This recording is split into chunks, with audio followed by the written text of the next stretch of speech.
My friends, let us begin by considering something very simple, yet something that has eluded the spiritual seeker for generations. Every day, millions approach God with sincerity, with longing, with deep yearning in the heart, and yet, for all their earnest prayers, very little in their inner life changes. They ask, they plead, they wait for God to move, and sooner or later they come to believe that God is either slow, silent, or withholding. But I tell you now, that is not the truth. The difficulty is never in God. The difficulty is always in our concept of prayer. From childhood, we have been trained to think of prayer as an attempt to reach a distant being, a God somewhere outside ourselves who must be persuaded, convinced, or impressed. And so the seeker grows up believing that the right words, the right posture, the right intensity of pleading will somehow cause God to act. But if God is infinite love, if God is all-knowing, all-present, and all-providing, what is there for God to withhold? What is there for God to delay? What more can infinite fullness offer than its own infinite nature? No, the trouble is not in God's willingness. The trouble is in our understanding. We have approached prayer as though we lack something that God possesses. We have prayed as though God is over there and we are over here, and the purpose of prayer is to bridge that distance. But listen carefully now. There is no distance to bridge. There is no separation to overcome. God is not afar off, waiting for your cry. God is the very life of your being, the presence within you, the consciousness by which you know you exist. When we pray as though God is absent, we reinforce the illusion of absence. When we pray as though God must be convinced, we strengthen the belief that God is reluctant. When we pray as though we are sinners trying to secure a touch of holiness, we deepen the dream that we are something other than the offspring of the infinite. And so, before we move one step further, let us establish the foundation upon which all true prayer rests. Prayer is not an attempt to change God's mind about you. Prayer is the awakening that changes your mind about God, about yourself, and about the nature of reality. Prayer is not a cry sent outward. Prayer is a recognition arising inward. Prayer is not a request. Prayer is awareness. As we move deeper into this teaching, it will become clear to you why most of the prayers you have offered in your lifetime have brought so little lasting transformation. Not because you were unworthy, not because God was silent, but because you were addressing a God imagined outside your own being. And that God does not exist. There is only one God, and that God is the living presence within the source, the life, the consciousness of your very existence. As long as you pray to a God apart, you remain in the illusion of separation. But the moment you recognize the presence within, prayer becomes communion, and communion becomes realization. This is the secret that transforms the entire spiritual life. And it begins simply by acknowledging, I am not praying to bring God nearer. God is already here. That is our starting point for everything that follows. Now let us look more closely at the form of prayer most of the world has practiced, what I call begging prayer. You know this prayer well. It is the prayer that pleads, God, please help me. God, please fix this. God, please give me. And it seems sincere. It seems humble, but its very foundation is built upon a false premise, and therefore the results it produces are limited, uncertain, and temporary. When you pray as a beggar, you are proclaiming without realizing it that you are separated from God. You are declaring that God has something you do not have, that God is somewhere you are not, that God must be convinced to act, to intervene, to remember you. But how can you convince infinite love to love? How can you persuade omnipresence to be present?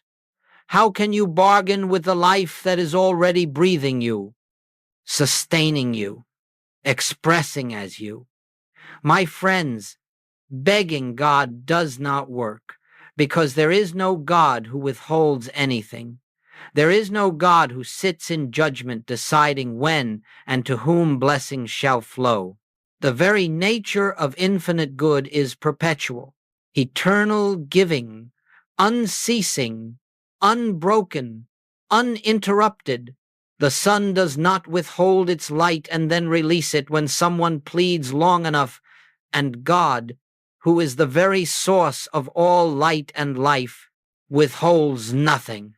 But listen carefully now. When you approach God as though you are outside the circle of divine fullness, you experience life as though you are outside that fullness, the prayer itself becomes the barrier. Not because God rejects it, but because the prayer springs from a consciousness of lack. And consciousness is the law of experience. When you pray from fear, you continue to dwell in fear. When you pray from guilt, you remain imprisoned in guilt. When you pray from unworthiness, you reinforce unworthiness. When you pray for something, you affirm that you do not have it. And when you affirm that you do not have it, you continue not to have it. Let us be very clear. It is not that begging angers God. God is not offended. God is not moved either closer or farther by your words. But the act of begging keeps the mind fixed in a state of separation. And as long as the mind dwells in separation, it cannot perceive the presence that is already within. This is why begging produces such little transformation. It is not that God ignores it, but that the prayer itself is built upon a premise that is untrue. It asks the infinite to become more infinite. It asks completeness to become more complete. It asks presence to draw near. It asks love to become loving. And so, my friends, the issue has never been God's willingness. The issue has always been the consciousness from which we pray. Begging is the voice of a mind blind to its own divine origin. Recognition is the voice of a mind awakening to truth. When you understand this, you realize that the failure of begging prayer is not a spiritual disappointment, it is a spiritual opportunity. It invites you to step out of the illusion that God stands apart from you. It calls you to discover a deeper form of prayer, a higher dimension of communion, in which you no longer seek God as though God were missing, but recognize God as the very life and identity of your own being. In a few moments, we will explore that recognition, but first, allow yourself to gently release the last thread of belief that you must persuade God to notice you. God has never been unaware of you. God has never been absent from you. God has never held anything back from the expression that you are. The moment you understand this, you stand at the threshold of a new kind of prayer. Let us now enter the heart of this teaching, for the whole spiritual path turns upon this one realization: when the seeker grows weary of begging, when pleading no longer satisfies, when the soul becomes tired of trying to wrest something from God, there arises a quiet question within. If God truly is all, why must I strive so hard to find what is already everywhere? And in that moment, the door opens to a new dimension of prayer, what I call recognition. Recognition is the highest form of prayer because it does not attempt to draw God to you. It acknowledges that God is already here. It does not attempt to awaken God, it awakens you.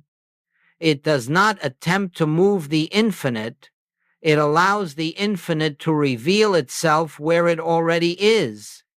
In recognition, prayer is no longer directed outward. It is not aimed toward the heavens.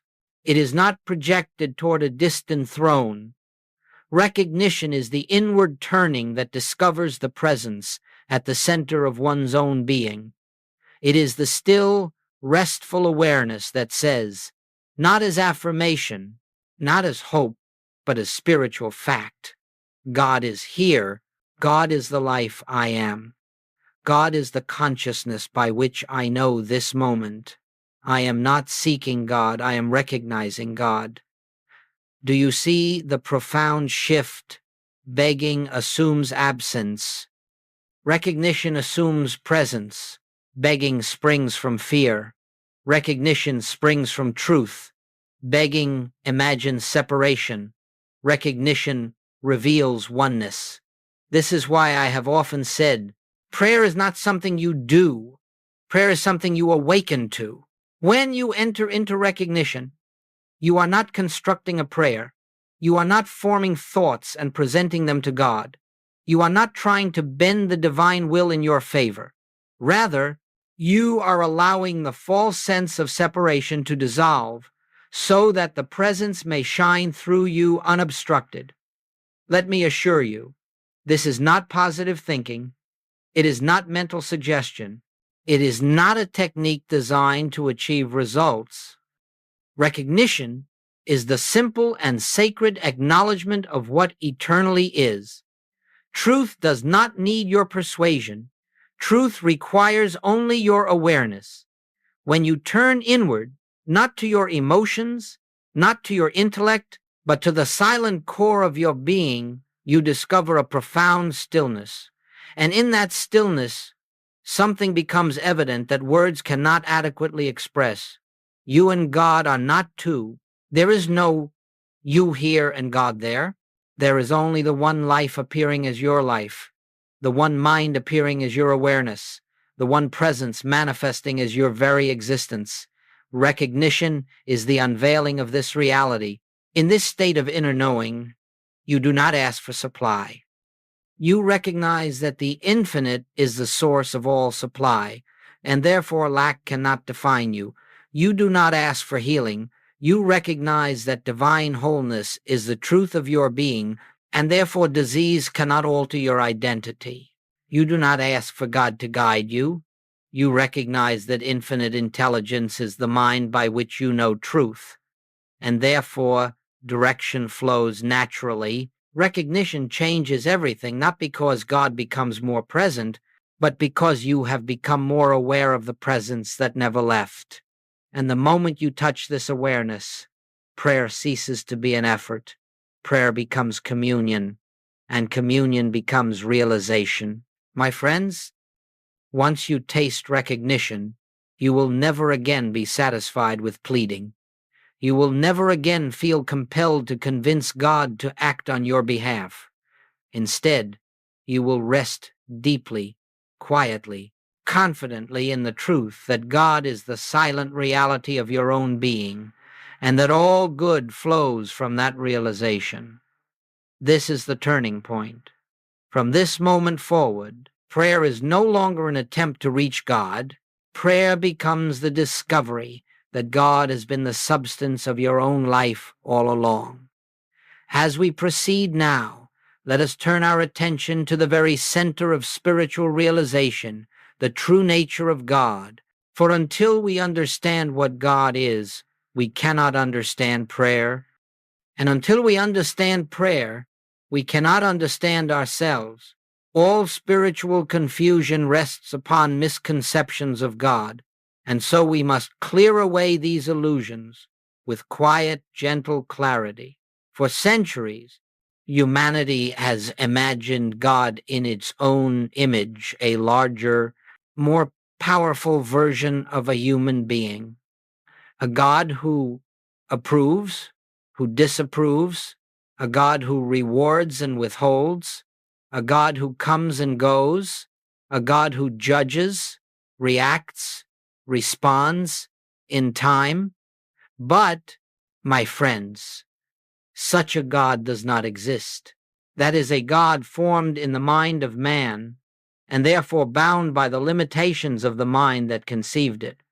Let us set aside, once and for all, the notion of a God who resembles a magnified human personality. God is not a person. God is not a superhuman.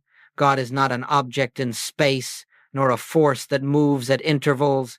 God is infinite presence, unbounded, unconfined, indivisible. God is the very essence of life, the substance of being, the intelligence that animates all existence. When we say God is infinite, we mean exactly that. Infinity has no edges, no borders, no boundaries. Infinity cannot be contained in a location. Infinity does not begin in one place and end in another. Therefore, the very idea of God being over there while you are over here is impossible. Infinity cannot be absent from any point in its own being. This is the great truth. Where you are, God is, because God fills all space with its own presence. You cannot step outside of infinity. You cannot enter where it is not. You cannot draw it nearer because it has never been far. You cannot call it to you because it has never ceased to abide within you. Consider the nature of light. Light needs no permission to shine. It needs no command to radiate. It is the nature of light to reveal itself, to fill whatever space it touches. But even the brilliance of sunlight is only a faint illustration of the nature of God. For God is not merely light. It is the very source of all light, the life within all life, the wisdom within all intelligence. If God is infinite presence, then God cannot withhold. Infinity cannot diminish itself. Infinity cannot restrict itself. Infinity cannot reduce its nature to favor one and exclude another. The very thought that God might withhold good, delay good, ration good, or allocate good is spiritually impossible. The infinite cannot be partial. The infinite cannot be selective. The infinite is the fullness of good, pouring itself forth endlessly. This understanding shatters the foundation of fear, for if God is truly infinite good, then good is not something you must convince God to release. Good is the nature of reality itself. It is the atmosphere in which your being exists, and every fear, every lack, every shadow is merely the mind's temporary blindness to that reality. When you pray to a God you imagine must be persuaded, you are praying to an illusion. But when you rest in the awareness of God as infinite presence, always expressing itself as your very life, you are dwelling in truth, and truth reveals itself in peace. Let this become clear within you. God is not something to be attained. God is something to be recognized. Not because God is absent, but because we have been asleep. The infinite cannot come to you. It is already here. The eternal cannot begin for you. It already is. The divine cannot improve toward you. It is perfect now. When you understand the true nature of God, begging becomes impossible. What remains is recognition, silent, restful, profound. And in that recognition, your entire relationship with prayer changes, because your entire understanding of God changes. And now, having seen what God is, we must turn to the next great revelation, the true nature of you. And now, my friends, having paused to consider the true nature of God, we must turn to the second half of the great equation, the true nature of you. For if you hold a mistaken concept of God, your spiritual life will be filled with confusion. But if you hold a mistaken concept of yourself, your spiritual life will be filled with struggle. It is only when both are seen clearly that prayer becomes a living communion and not an act of desperation.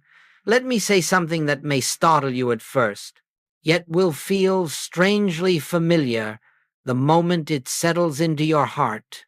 You are not a sinner seeking God's approval. You are God's spiritual offspring, expressing the very nature of the infinite. Not someday, not after repentance, not after improvement, not after spiritual achievement. Now, as you sit here, as you breathe, as you listen, your true identity is not the personality you have cultivated nor the story you have lived. Your true identity is not your successes or your failures, your virtues or your mistakes. These are experiences in time, but they are not the essence of your being. They come and they go, but the reality of you remains unchanged. The real you, the spiritual you, is the expression of God's own being, individualized as your life, not separate from the source, but one with it, not created from God, as though fashioned from divine material, but existing in God, inseparable, indivisible, eternal. I tell you this, nothing you have ever done has altered your spiritual identity, because identity is not shaped by human experience. It is established by God and maintained by God. You may have walked through guilt, but guilt has not touched the truth of you. You may have suffered, but suffering has not scarred the essence of you. You may have erred, but error has not stained the reality of you. You may have believed yourself unworthy, but belief does not alter divine fact. And here is the great paradox. The more you identify with the human sense of self, weak, flawed, fearful, the more you pray from that identity. And the more you pray from that identity, the more you reinforce its illusion. A beggar prays like a beggar, a guilty mind prays like a guilty mind, a fearful heart prays like a fearful heart. And each of these prayers strengthens the very condition it seeks to escape. But the moment you recognize who you truly are, prayer is transformed.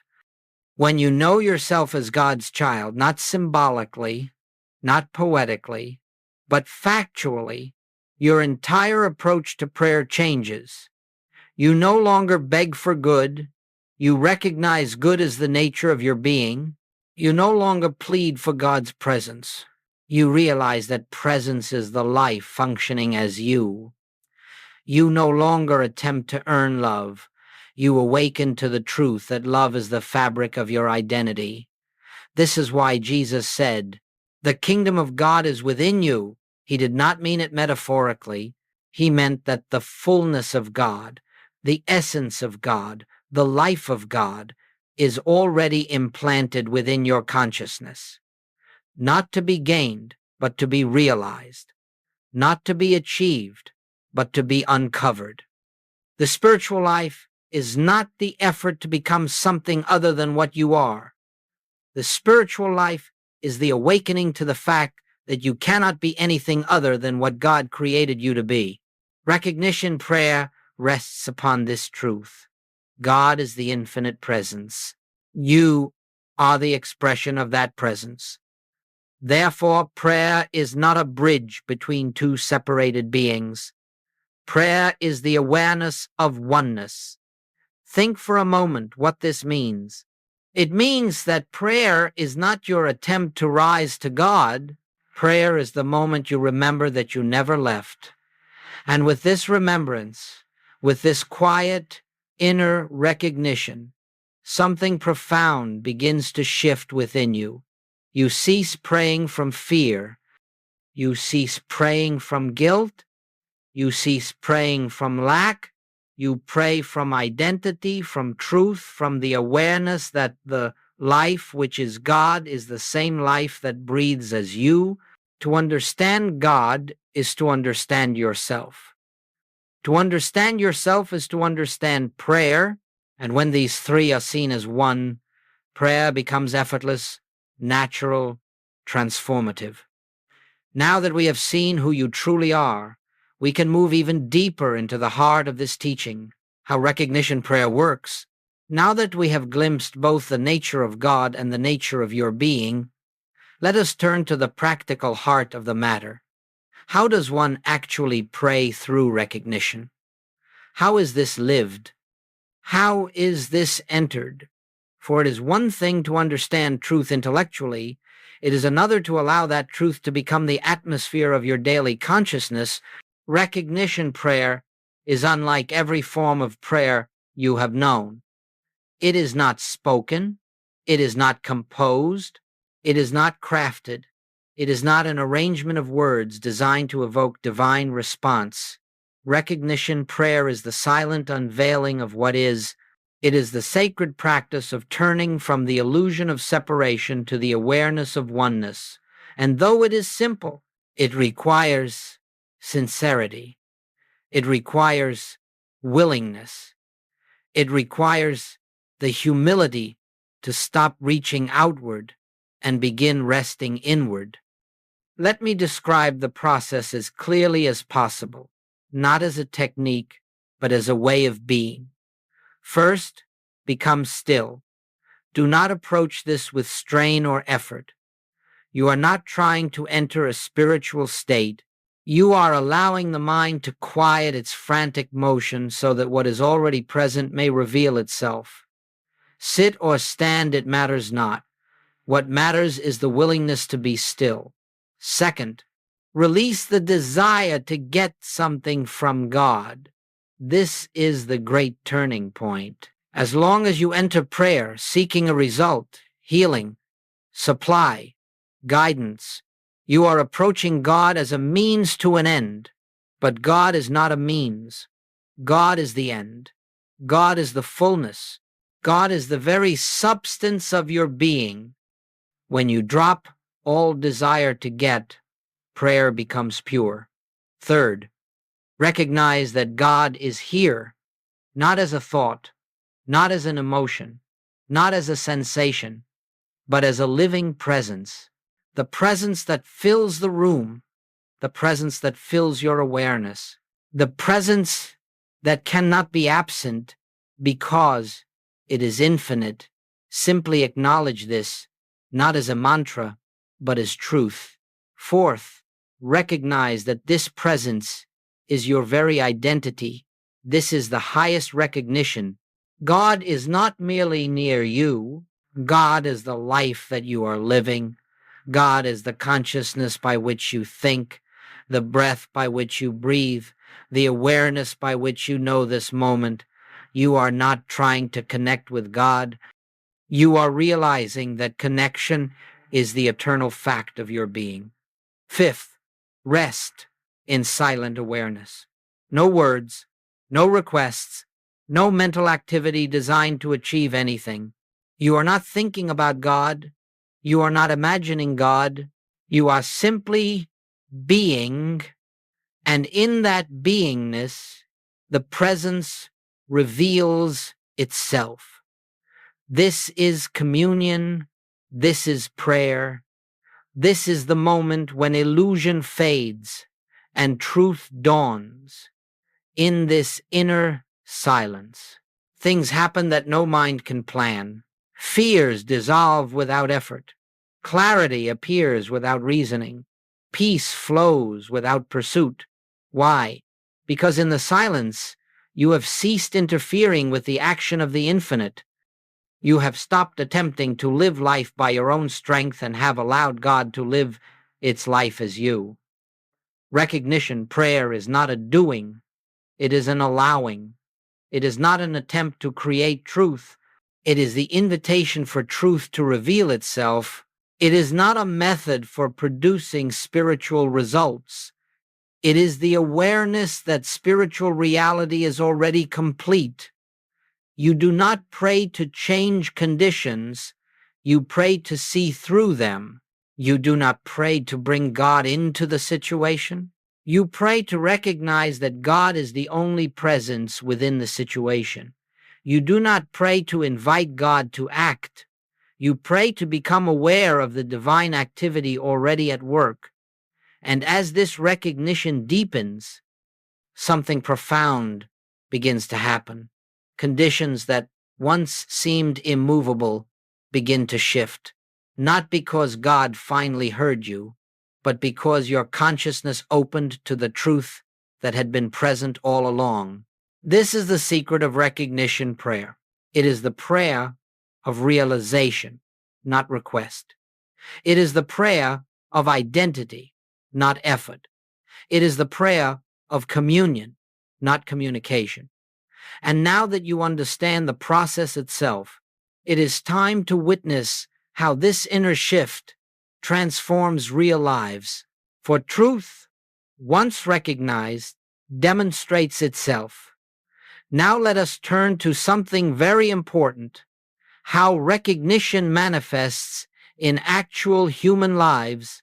For spiritual truth, when realized, always expresses itself.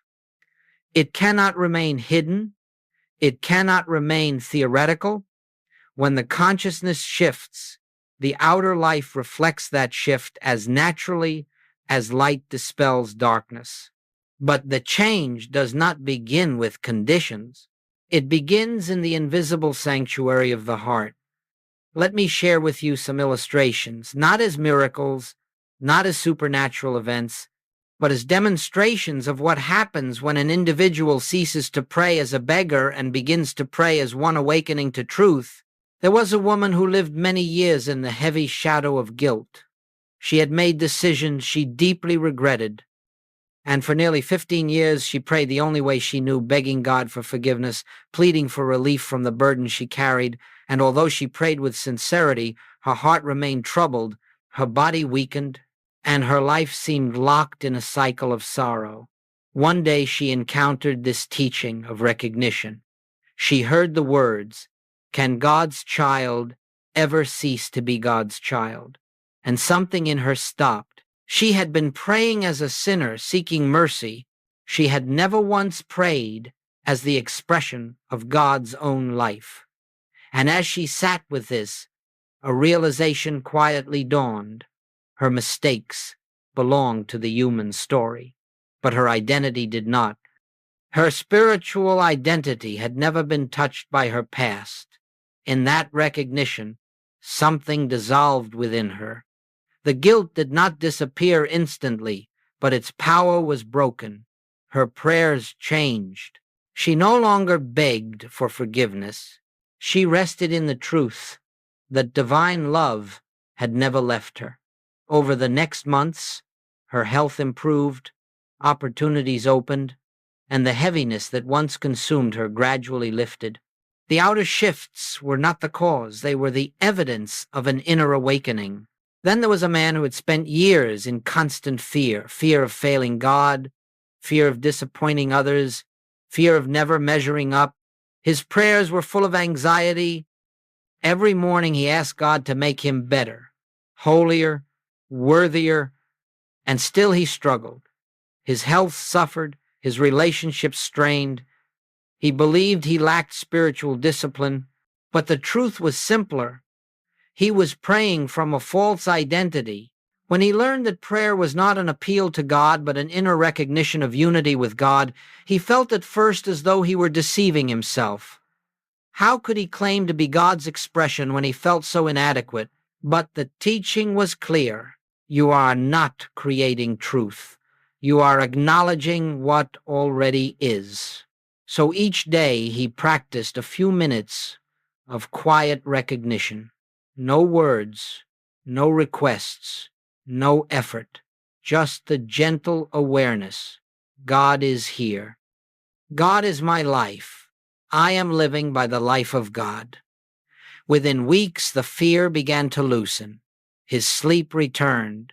His mind became calm, his body responded, and he discovered something wonderful. As he stopped judging himself, he stopped projecting judgment onto others. His relationships softened, healed, and opened, not because he tried to change them, but because consciousness changed. Another person, a mother caring for her children, overwhelmed by financial strain, approached prayer as a battleground. She prayed for solutions, for resources, for relief. Yet the more she prayed, the more fearful she became. When she encountered recognition, she heard something that felt impossible but somehow true. Infinite supply is the very nature of the presence within you. She had been seeking supply outside, but supply cannot be found in the outer world.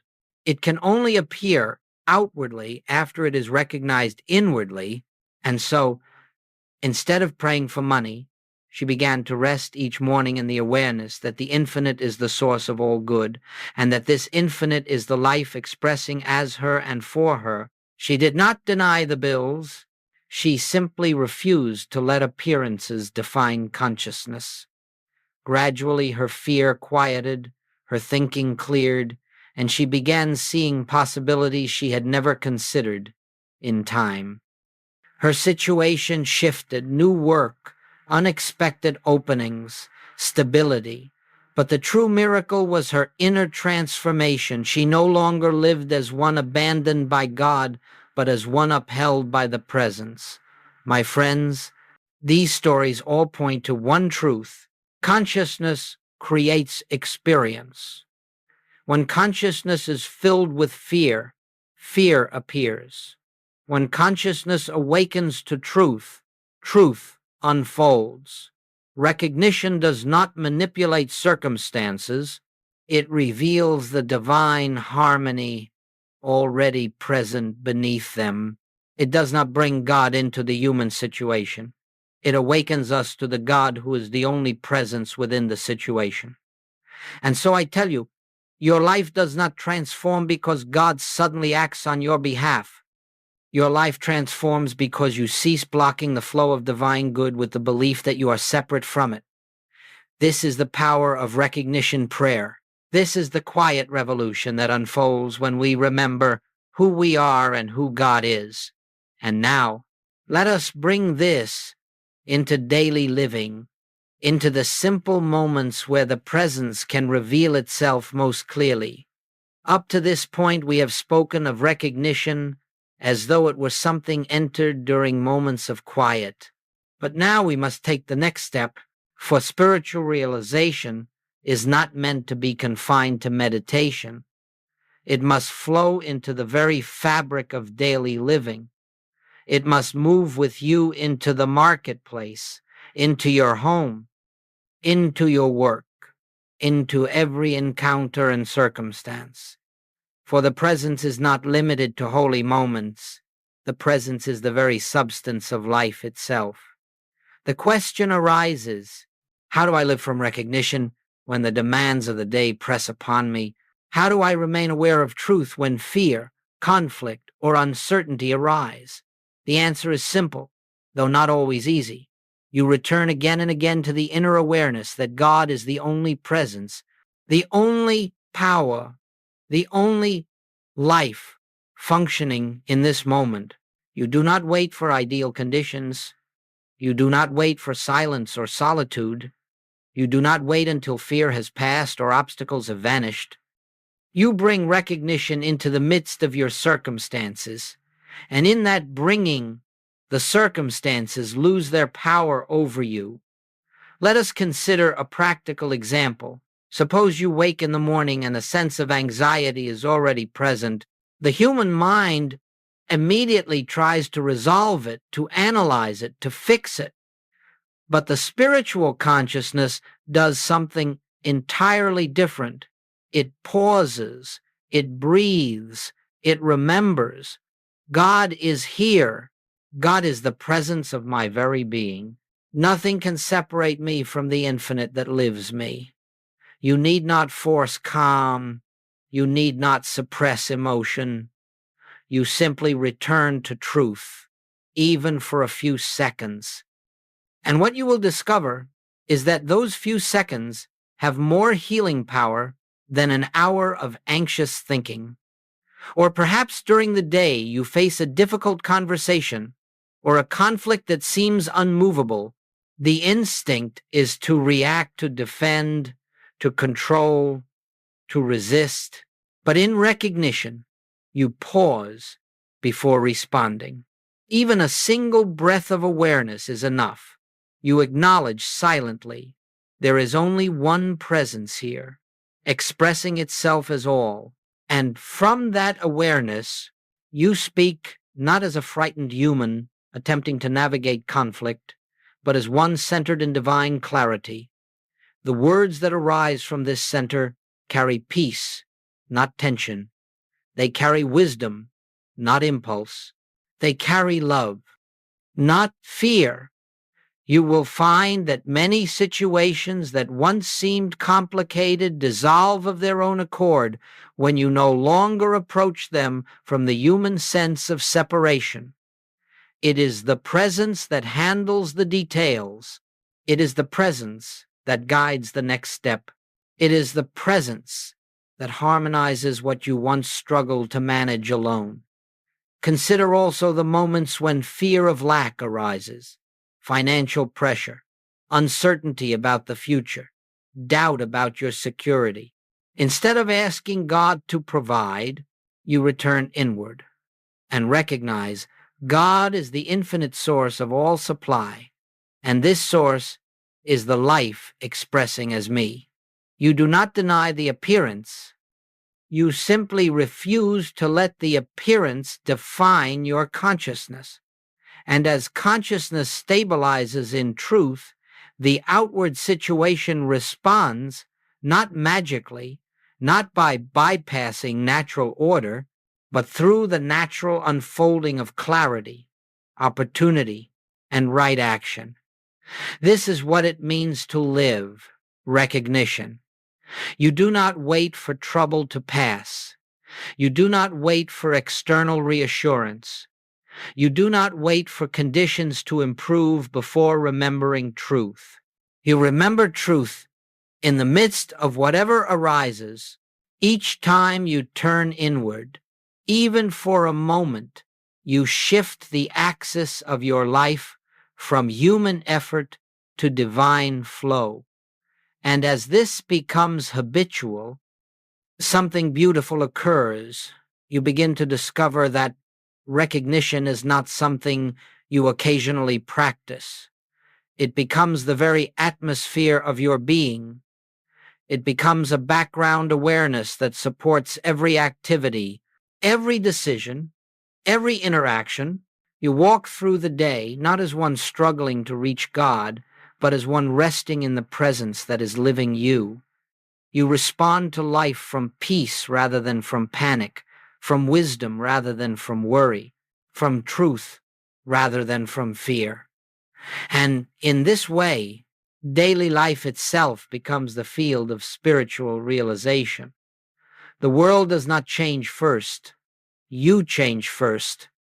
And as your consciousness changes, the world takes on a different appearance, not because it alters, but because you now behold it through the lens of truth. This is the secret of daily spiritual living, the willingness to return again and again to the silent awareness that God is here, God is now, God is the life you are. In that returning, everything becomes simpler, everything becomes clearer, everything becomes peace. And now, having brought this teaching into the living of each day, we are ready for the final movement of this journey, the closing recognition that draws all things together. And now, my friends, we come to the gentle close of this unfolding, not the end of the journey, but the beginning of a new way of walking it. We have seen the illusion behind begging prayers. We have seen the futility of reaching for a God imagined outside ourselves. We have seen the error of approaching infinite presence as though it were distant, reluctant, or withholding, and in their place, we have uncovered the quiet, sacred truth of recognition, prayer as awakening, prayer as communion, prayer as the natural realization of oneness. As we conclude, let us gather these truths into a single, clear understanding. Prayer is not your effort to bring God to you. Prayer is the awareness that God has never left. Every time you pause, even for a moment, and acknowledge the presence within, the illusion of separation loosens. Every time you rest in the silent assurance that God is the life you are living, fear dissolves. Every time you withdraw your energy from pleading and turn inward to recognition, harmony begins to flow. You do not make it flow, divine harmony is ever flowing. You simply stop obstructing it with mistaken identity. Understand this deeply. You do not need to persuade God. You do not need to prove yourself worthy. You do not need enough faith, enough holiness, enough discipline to earn God's attention. You already live in the fullness of God's attention. You already dwell in the embrace of infinite love. You already move within the life that is God itself. Your work now is not to strive, but to remember, not to achieve, but to awaken, not to become, but to recognize. You will forget at times, every seeker does. You will fall back into old habits of fear or pleading. You will feel the pull of human conditioning. But do not condemn yourself when this happens.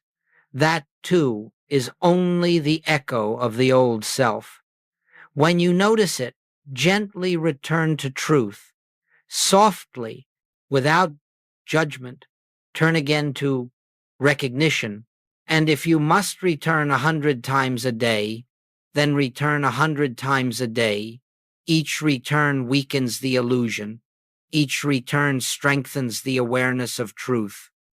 Each return draws you deeper into the realization that the presence you seek is the presence you are. So as we part for now, carry this with you. You are God's spiritual offspring, complete, whole, and beloved. This is not a hope. This is not a promise. This is not a future attainment. This is the eternal fact of your being. May you walk in recognition. May you rest in the silent assurance of oneness. May you discover, moment by moment, the peace that requires no request, the supply that requires no pleading, the love that requires no permission. And may your prayer from this day forward be the prayer of realization. God is here. God is the life I am. Nothing can separate me from the infinite that lives me. With this awareness, you are free.